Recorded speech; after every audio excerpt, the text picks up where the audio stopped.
Si Lolo Sipo naman ngayon ang magpapakitang gilas. Ipapakita ko ngayon sa buong mundo kung gaano ko kalakas. Kahit matanda na ay kaya pa rin itong pumalag. Wala akong takot kahit gaano pa yan kadamulag. Si Lolo Sipo, hindi basta-basta.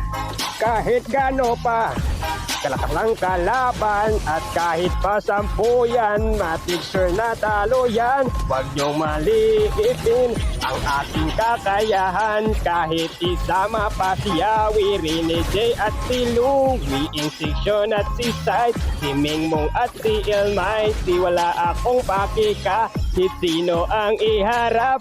Siguraduhin nyo lang na ma-challenge ang lolo nyo.